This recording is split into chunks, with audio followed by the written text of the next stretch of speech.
أشرقت نفسي بنور من فؤادي حينما رددت. وأول من آمن به من الرجال أبو بكر صاحب الغار والصديقية، ومن الصبيان علي، ومن النساء خديجة التي ثبت الله بها قلبه ووقاه، ومن الموالي زيد بن حارثة، من الأرقاء بلال الذي عذبه في الله يوميه، وأولاه مولاه أبو بكر من العتق مولاه. ثم أسلم عثمان وسعد وسعيد وطلحة وابن عوف وابن عمته صفية وغيرهم ممن ناله الصديق رائحة التصديق وسقاه. وما زال عبادته صلى الله عليه وسلم وأصحابه مخفيا حتى أنزلت عليه فاصدع بما تؤمر فجهر بدعاء الخلق إلى الله، ولم يكد من قومه حتى عاب آلهة وأمر برفض ما سوى الوحدانية، فتجرأوا على مبارزته بالعداوة وأذاه.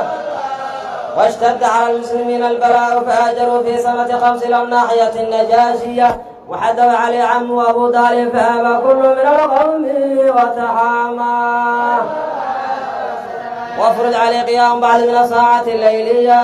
ثم نسخ بقوله تعالى فرأوا ما تيسر منه وأقيموا الصلاة، وافرض ركعتان بالغداة وركعتان بالعشية. ثم نسخ بإيجاب الصلوات الخمس في ليلة مسرى. ومات أبو طالب في نصف شوال من 10 البعثة، وعظمت بموته الرزية، وتلت خديجة بعد 3 أيام، وشد البلاء على المسلمين عراه. وأوقع قريش صلى الله عليه وسلم كل أذية، وأما الطائف يدعو ثقيفا فلم يحسنوا بالإجابة قراه. وأمروا بالسفاة والعبيد فسبوا بألسنة بدية، ورموا بالحجارة حتى خذبت بالدماء علاه.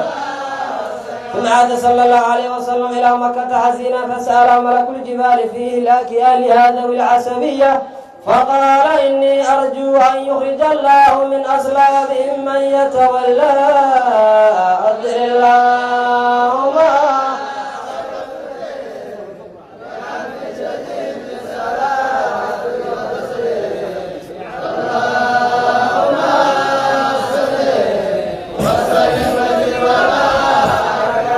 اللهم صل وسلم وعظم وكرم وشرف ومجد وزد ووقر وبارك عليه.